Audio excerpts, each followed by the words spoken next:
So House Republicans have one last holiday weekend before they head back to Washington on Tuesday, but returning to the Capitol may be a relief after getting an earful from constituents at home this week on everything from immigration, health care, taxes, and more.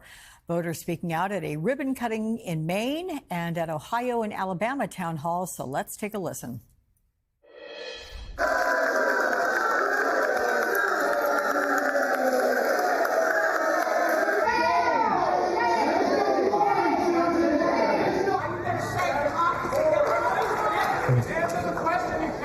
Trump is doing a great job of securing our border.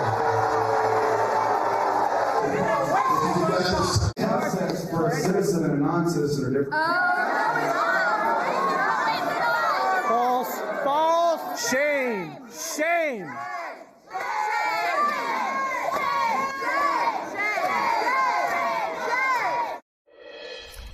Wow, Megan Hayes and Maura Gillespie are back with me. Do you want to guys quickly react? Megan, you first, and then Maura.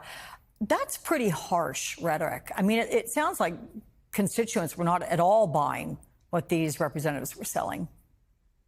Yeah, I mean, this is where elections matter. These representatives, they respond to their constituents. They owe something to their constituents, and they view it that they are now getting their members are now bending to Donald Trump. These are wildly unpopular policies. The tariffs are taxes on the middle class and taxes on the American people. That's all that they are. They're taking away Medicaid and benefits for children with the big, beautiful bill. So, I mean, these constituents have a right to be angry, and they are showing their displeasure to their members. And this is really concerning heading into the midterms.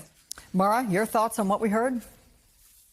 Just a round of applause for these members for actually doing an in-person town hall, because I know plenty of members of Congress who do not do them for this very reason, because most likely as a society, we are more apt to show something to complain about it than we are to celebrate it. And that's a sad reality, but it is. I mean, think about comments that are made on restaurant reviews. More often than not, they're probably negative because people go and complain rather than they go to say, yeah, we had a great meal. It was lovely. And it's unfortunate, but it is the reality. So I just want to say to these members, it's a good thing that they went out to their communities to listen to people and let them bend and let them share how frustrated they are. That's a positive thing. I know it doesn't feel like it, but kudos to them and to their offices for doing it. Well, that's your interpretation, and it is certainly for constituents, but there are some who are hearing all this that are not taking it as well. Let's consider, Megan, the NBC report that Iowa Republican Senator Joni Ernst will not run for re-election next year. And look, we all remember her viral town hall moment.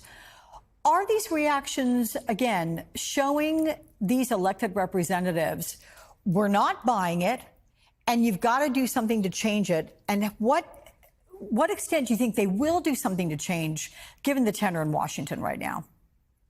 Look, I think the arrogance of that town hall really hurt Joni Ernst in her comments. It was extremely arrogant. The policies are extremely unpopular, even in a deep red state. Taking away Medicaid is really an unpopular policy across the United States. Look, a Democrat may not win in a very red state like Iowa, but maybe a true Republican with actual morals and ethics and will have the same ideology as the actual Republican Party could win, and not someone who's just going to kowtow to Donald Trump. And Maura, we had Republican Congressman Mark Alford from Missouri, and in that one, look, he's going all in town halls, 15 of them, right, across 4 days, and he says he is treating them as listening sessions, though he is getting an earful from his constituents. But is the strategy to push through and just hope the negativity passes? I mean, at least, to your point, you're showing that you're present among your constituents. Is it the right move? I do. I think that politics is local. And when you actually listen to people who you are trying to garner their support, you're trying to get their vote for whether it's a district seat or Senate seat, you're looking to hear from them and let them know that you're their representative. And I think what Joni Ernst's mistake was not relating to her constituents, that flippant remark that she made. She's not Donald Trump. And to be able to have that kind of impact that he has had where he gets away with comments like that does not transfer to every Republican in Congress or any candidate running for office. And so she learned that clearly. But I think for members like Alford and others who are doing town halls, it is to the benefit of them as candidates as well as representatives. To be truly a representative for your community is to listen. So let's talk about Gavin Newsom, and I'll start with you, Maura, because he makes noise while taking on Trump. His support among Democrats is, in fact, surging. There's a new Emerson College poll that has 25% of Democratic primary voters supporting Newsom. That's up from 12 points just in June. Sure, we're years away from 2028, but what does this snapshot show at this point, Maura? I think this most recent attempt by the press office to show a mirror to Donald Trump and to MAGA supporters of what the president does on a daily basis on his Truth Social accounts and social media by using the all caps and the "thank you for your attention to this matter." I mean, the fact that they have said how juvenile it is, how can you then not say that what the president of the United States does is as well juvenile? So I do think that that's been a proven tactic, and it's been helping kind of position him as a leader in the Democratic Party who's willing to hold a mirror up to Donald Trump. And again, I think when we look at politics, hypocrisy is so frustrating, because if we fail to be objective, we lose. And we as a collective, we lose. And that's what you're seeing play out right here, this hypocrisy, this failure to be objective. And to that point, Megan, Newsom's support grew across Democratic groups. I mean, is he really sagely tapping into public frustration, just like Trump did when he made similar gains in the 2024 election? Yeah, absolutely. I think that people really appreciate that the Democratic Party or someone in the Democratic Party is showing leadership and showing that they're willing to fight. It's incredible to show the absurdity of Donald Trump's Truth Social post and his comments that he makes while he's president, which is incredible. Watching the full Republican MAGA meltdown is also really incredible to watch. I think the Democratic Party really appreciates that someone is making the effort to just shed a light on how absurd Donald Trump is being and behaving. And so I think that is why he is surging in the polls. And Maura, we also have former President Obama, stepping again into the political spotlight, fighting against Republican redistricting efforts. He released this video with former Attorney General Eric Holder. Let's all take a watch. We're facing an existential threat to our democracy, and we need your help. Rather than facing their voters at the polls next year, they're trying to silence them instead.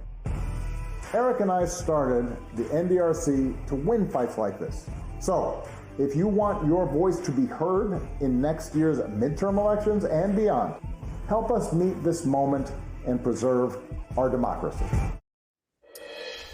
How effective is an ad like that? How can Democrats use Obama most effectively if he is willing to take a more active role?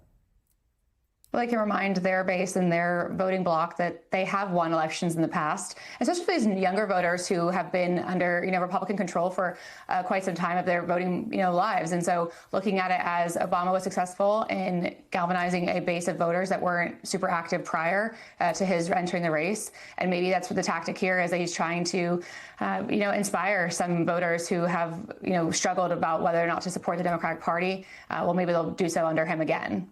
Okay. Megan and Maura, ladies, thank you so much. I hope you enjoy your Labor Day weekend and come on back next weekend. Thank you.